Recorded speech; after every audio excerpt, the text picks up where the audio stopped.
Thank you, Scott. My name is Sam Elmalek. I am a solutions architect at AWS. I'm joined here by Steve Morad, manager for the Solution Builders team. We're here to talk about the AWS Landing Zone solution. Thank you all for being here. Thank you for joining us for this presentation. We hope you enjoy it and find it useful. When we start thinking about AWS and what customers want to do on AWS, they generally want to build things faster. They want to focus on what differentiates them and what makes them profitable, what helps them build their business. They want to move fast.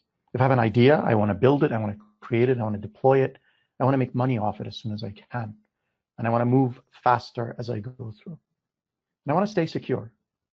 And those goals tend to conflict sometimes. How can I build something and do it fast and deploy it out there, but at the same time maintain it being secure and build it? To start doing that, one of the things we start thinking through is, how do I build a landing zone? This environment that helps me launch additional products and services. There's plenty of design decisions. How many accounts should I create? What should my network topology look like? How many servers do I want to launch?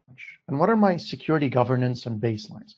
And how do I deploy that in a way that helps me not just launch additional solutions, but enable my business? And I need it to be secure. If I've got regulatory requirements, so I've got compliance requirements within my organization, I need to make sure that my landing zone solution reflects that.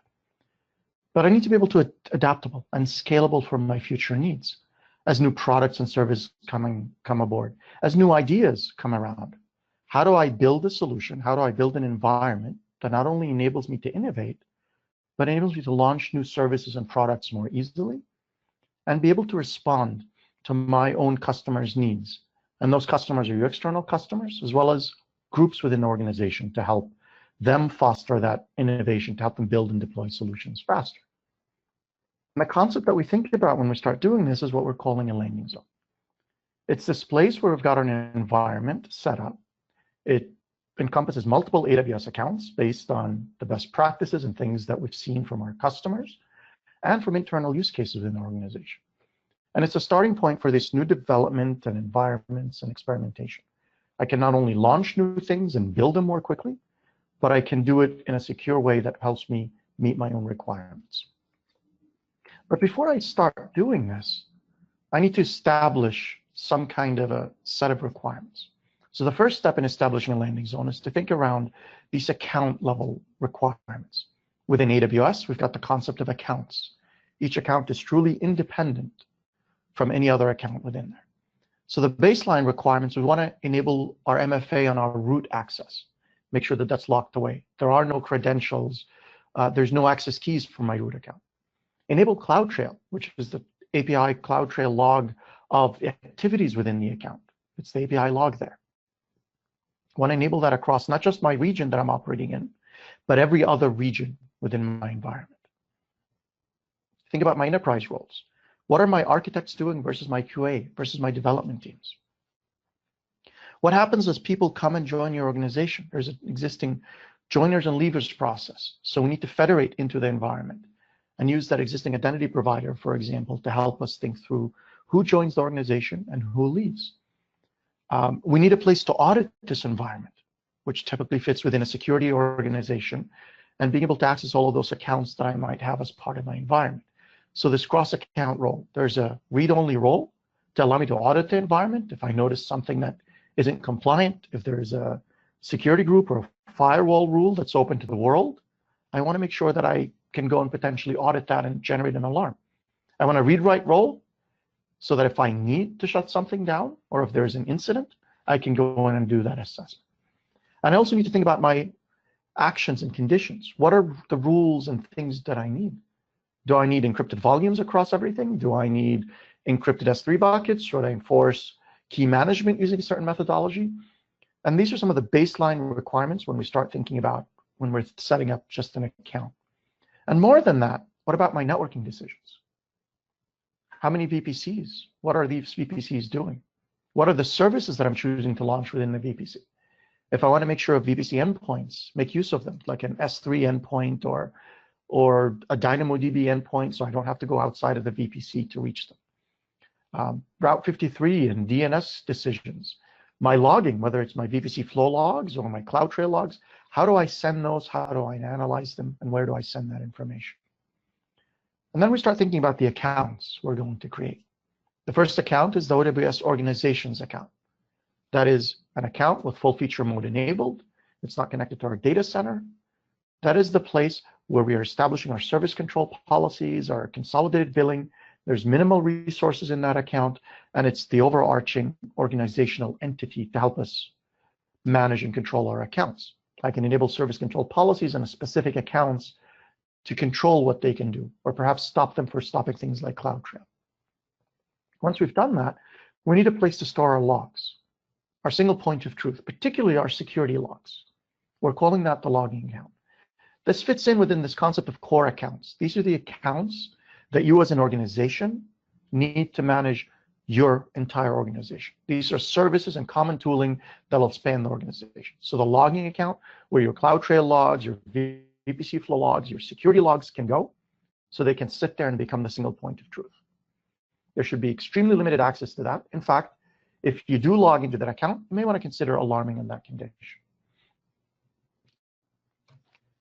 The next account we'll establish is the security account. This is where we establish those cross-account roles that allow us to audit the environment and also potentially shut down rogue resources or things that we identify as issues that don't meet our compliance. And this account will send its security logs over to the logging account, that single point of truth that we've spoken about. And this account is owned by the group within the organization that's responsible for the security. More than typically, it's an InfoSec group or your centralized security group. Once we've established that, the next account we go to is shared services. These are the services and tooling that are common to our organization. So for example, our centralized directory, whether that's an LDAP-based one or Active Directory, perhaps some infrastructure scanning in active instances, EBS volumes, our golden AMIs. This is the place where there might be a shared services group or a team within the organization that owns those sets of services. Could be something as simple as DNS. And throughout this whole process, we want to think of the isolation based on the responsibility of the group and people that are within that environment and that'll maintain and run it. That helps not only reduce the blast radius across the account configurations and setup, but helps provide that isolated place for everybody to go and operate independently of one another and provide this idea of a service provided model. And again, this provides its logs to the logging account. It's got the connection with the security account. There's the cross-account role. And it's also got connectivity back to your data center for services and resources. For example, your Active Directory that might be on-premise. From there, we think about our developers. Developer sandboxes. How do we get our developers to start deploying things, experiment, learn? There's a fixed spending limit and allow them to innovate and build things out. Once we've done that, we start thinking about our product lines or our business units. And this categorization will vary depending on how we establish this. But these are the accounts that repeat multiple times depending on how the organization is structured and what we're building out there. And we want to match our software development lifecycle. And again, thinking back through that area of responsibility. So our development account, for example, or our integration account, that's where we start deploying things as a team. Once we've experimented in that developer sandbox, we start building new solutions, we can deploy them in that account. Of course, it'll be connected to our shared services because it'll likely make use of a centralized directory of some kind or DNS services as needed. It might be our development shared services, but it allows us that access. Once again, our centralized logs go into our logging account. It's the collaboration space. And think of this as part of the software development lifecycle that you would normally do as part of your environment. So if you've got development, alpha, beta, gamma, you would match that development lifecycle. For this purpose, we'll talk about the pre-prod environment. This one, again, connected to our data center, more than likely to our pre-prod environment. It is production-like. Perhaps this is where you do your staging, your QA, it's automated deployments, and we can start thinking through it as, again, that stage of the development lifecycle of promoting applications through. And the plan is to promote these in an automated manner, in a repeatable manner at least, possibly with manual gates, but allow you to have that environment. Once we've established our pre-prod, we start thinking through our prod. And again, if you've got more layers in between or more cycles as part of your development life cycle, an account for each one of those would get established. So the production, again, this is the most restrictive environment. This would be connected to our data center if that's appropriate to your production network. It's where the production applications would get hosted. It is promoted from the pre-prod. And once again, we should have very limited access into that account. We should ensure the right connectivity is there. Our logs are going to the logging account. And we may have stricter security rules and policies in place around that. And once again, our security account with its cross-account role will help establish that and will help look into potential anomalies and look into patterns that may not be appropriate. Once we've done all of this, we start looking through this build out, and eventually it looks something like this.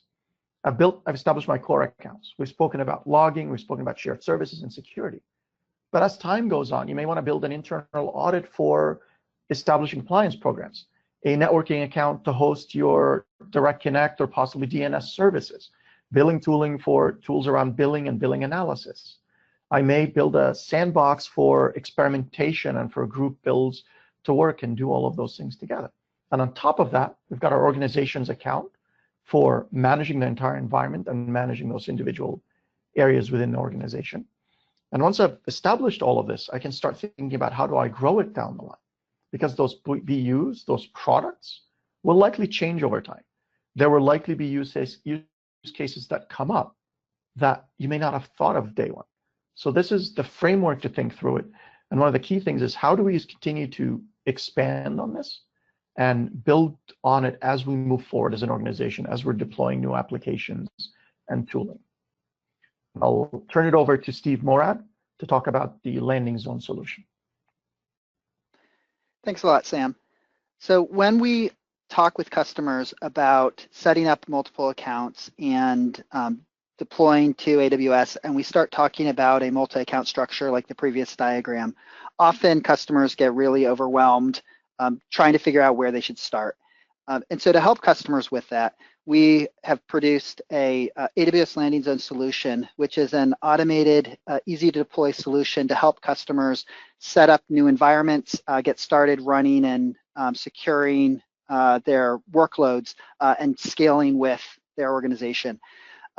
Many of the customers or many of the concerns that customers have when they are initially getting started is trying to distill all of the best practices that are available from our professional services organization, from our white papers, from security blogs. And what we've done is compile a bunch of those best practices and recommendations together into an initial deployment to help customers out. They also worry about what initial security and governance controls they should start with and how they add to those, how they should baseline their different accounts. When you start getting all these different accounts, how do I make sure that I'm keeping them and creating new ones in alignment with what my company is expecting to do. And ideally, how do I automatically deploy these new accounts and these new baselines so that I don't have to worry about forgetting to update our different accounts according to the baseline that I've established. Within the Landing Zone solution, there are a number of different components or things that we provide. The first one is account management. So we provide a framework for creating and baselining a multi-account environment. We also have an example account structure that we produce and that we deploy on your behalf that's based on common security and audit and shared services requirements that we hear across our customer base. We also provide a account vending capability that allows you to request new accounts that will be automatically deployed and baselined according to the security baseline that you set up and established for those accounts. We also walk through how you can enable user access across all those account environments and through all those different accounts you're creating, leveraging the AWS SSO service and federating with Active Directory. And we also provide a example of how you can provide cross-account access for your security organization or for your audit organization, separate duties across different accounts, as well as an initial account security baseline and AWS config rules to help making sure that your accounts are complying with the baseline that you've established, as well as a network baseline for getting you started from a networking perspective. Diving in a little bit more into the landing zone components, there are three major components within the landing zone. The first is an initialization template. It provides a very easy out-of-the-box way to deploy the landing zone.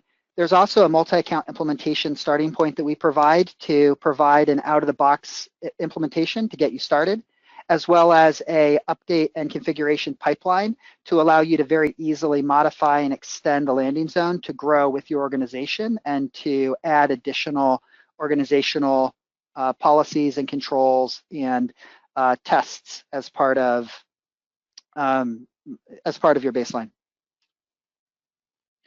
So the next couple of slides, I'm going to dive into those areas. Starting out with the initialization template. So this is based on CloudFormation. It allows you to easily deploy the landing zone itself. And the first thing it does is deploy the landing zone deployment and configuration pipeline. It then also creates a customized version of the landing zone, an implementation package for you that you can use as that starting point. And then you optionally have the ability to decide whether you want it to automatically deploy that implementation package, or if you want it to pause, let you modify the implementation package yourself, and then deploy that package. Reasons customers would want to make modifications ahead of time is if they decide that they would like to add additional core accounts to the landing zone, or if they want to add additional resources before they get started, or they might want to take away some of the different accounts that then we provide.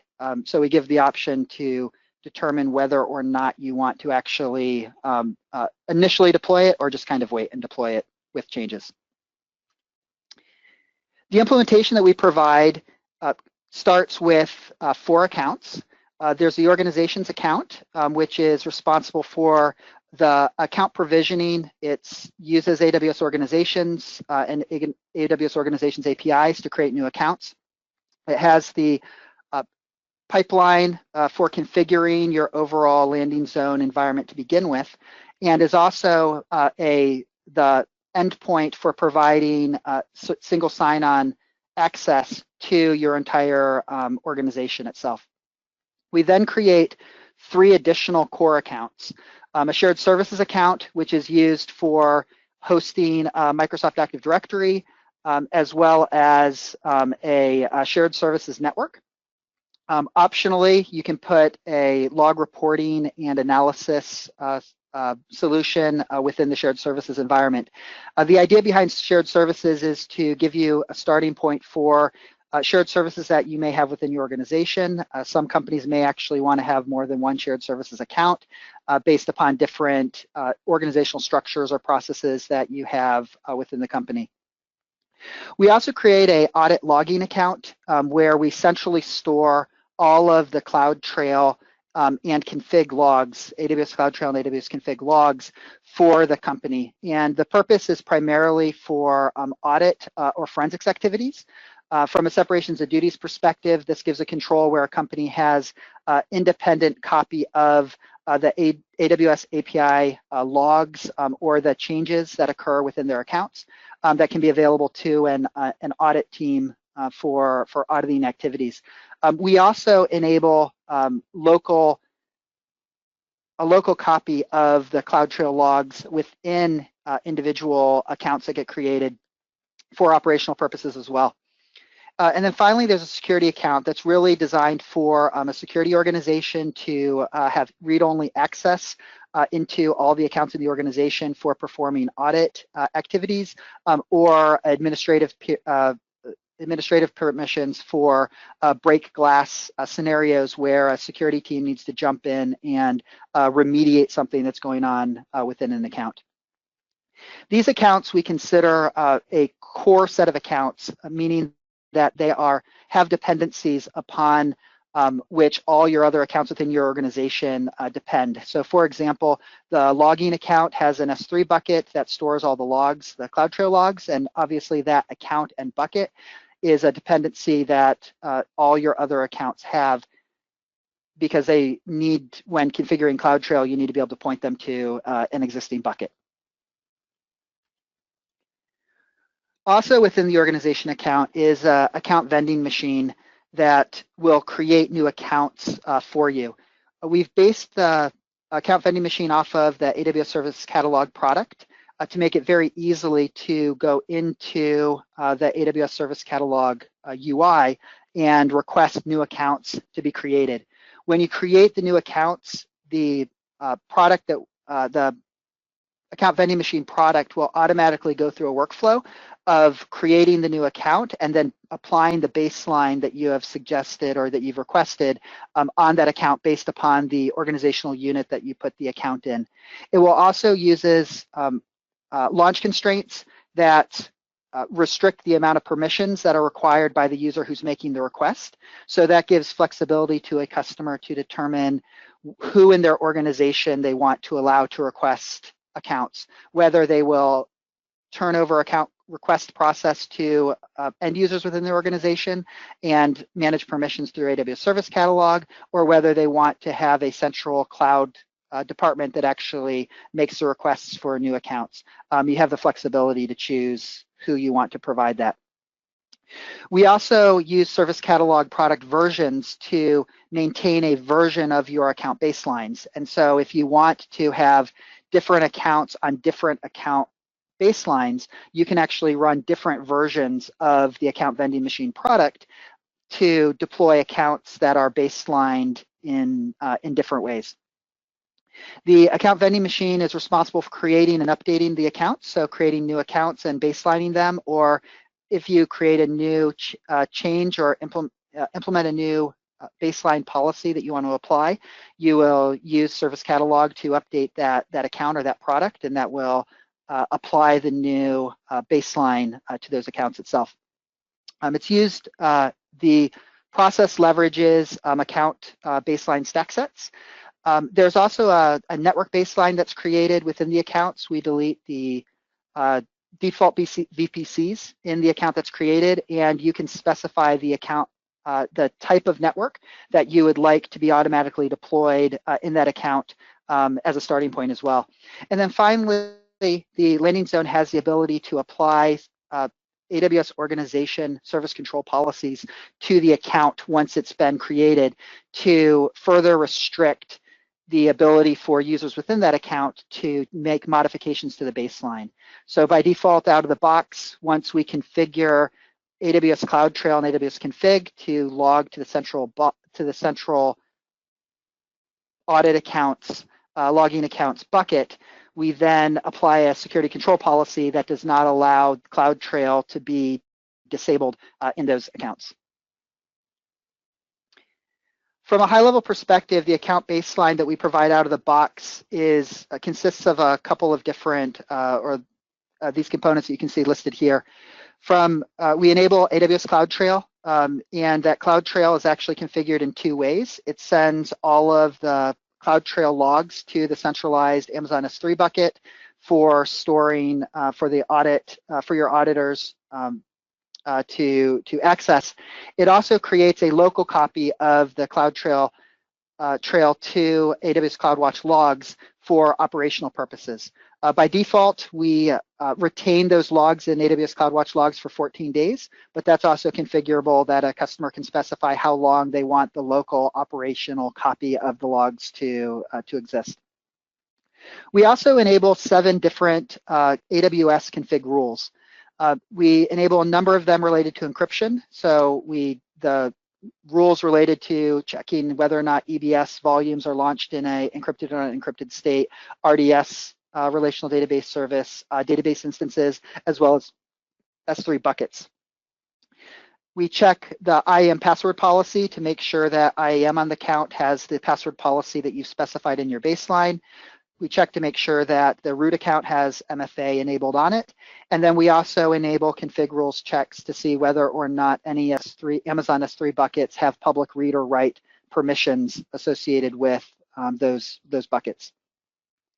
We also set an IAM password policy where you can specify whether or not end users are allowed to change their IAM passwords, as well as the password complexity, including whether or not there are symbols, letters, numbers, capitals as part of the password, how often a user is allowed to reuse their password, how old the password needs to be before it needs to be changed, as well as the minimum length for those passwords. Again, we provide some defaults, but you can fairly easily modify the password policy to meet whatever your organization requires.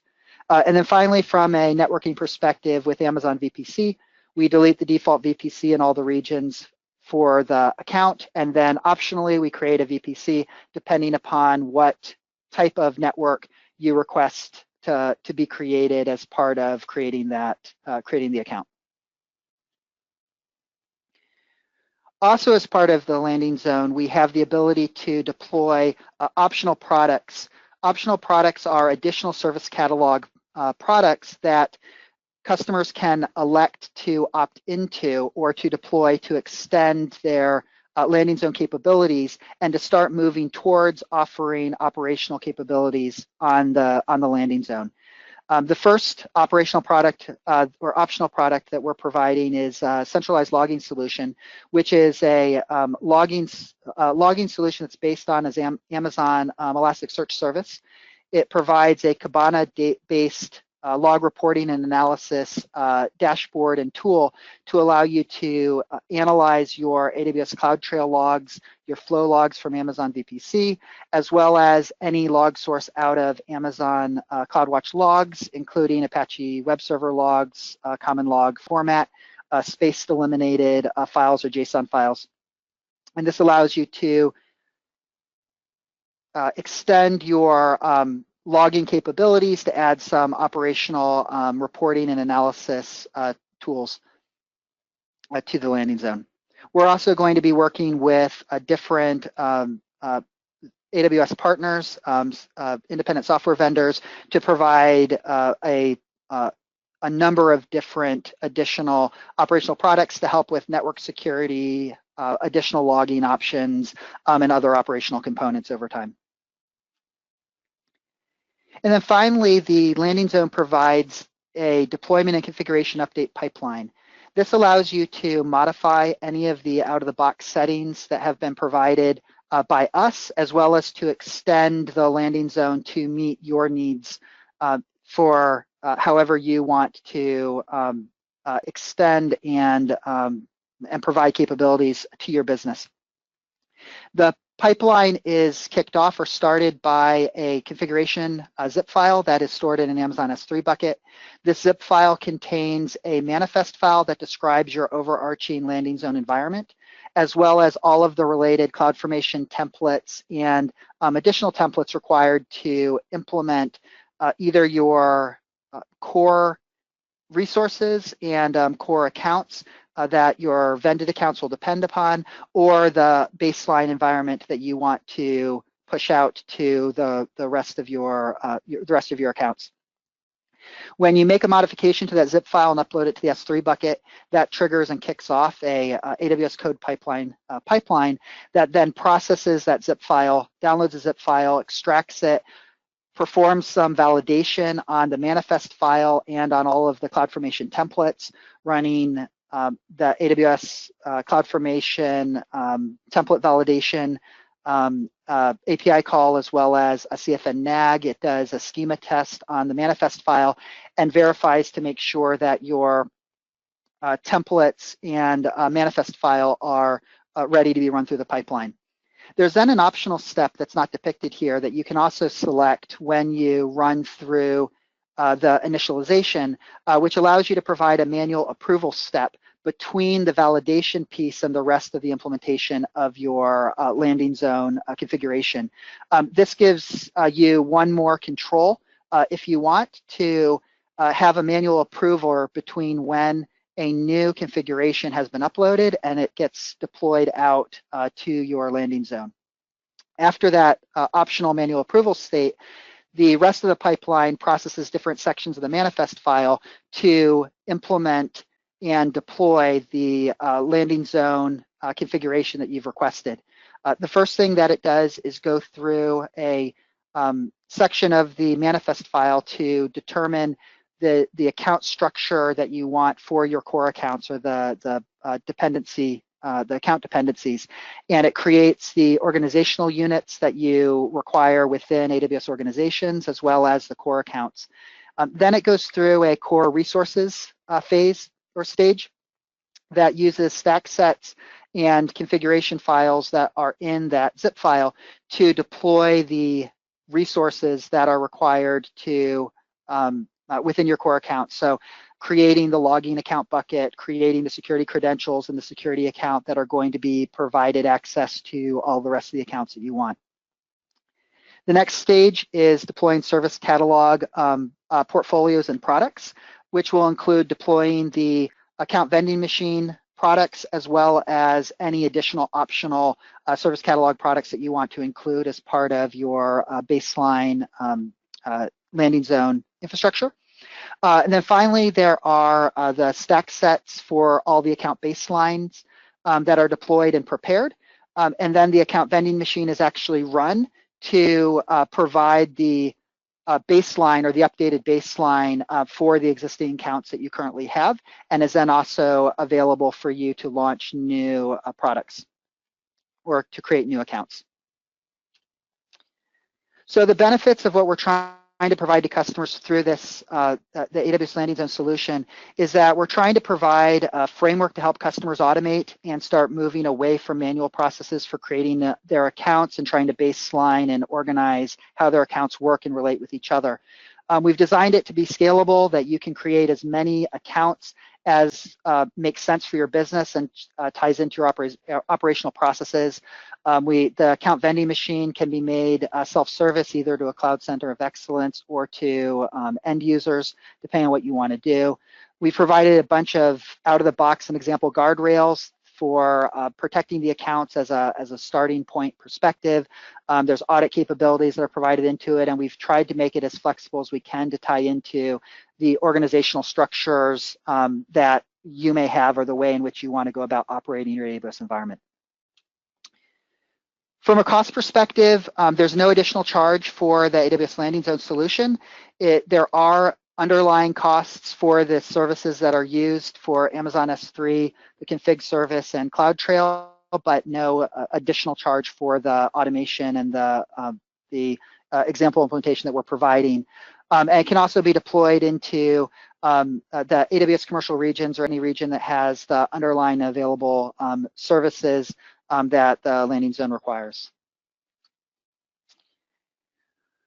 One of the other things, though, that you want to think about is once you've deployed your landing zone, you should think about how are we going to operate my overarching AWS landing zone environment. And you really want to be moving into a well-operated state where you're working backwards from your company and your operational processes, determining what you want to do internally versus externally, determine how you're going to manage your infrastructure like code, design for failure. How are you going to handle DevOps and giving developers more flexibility versus centralized IT?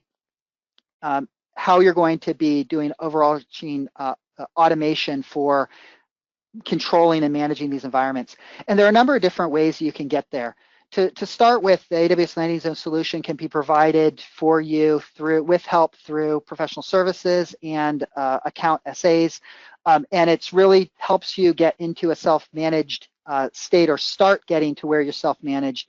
But you really need to figure out how you are going to integrate this into your own operations and how you're going to manage all these different environments, how you're going to provision and model your access and your operations for managing resources in these accounts.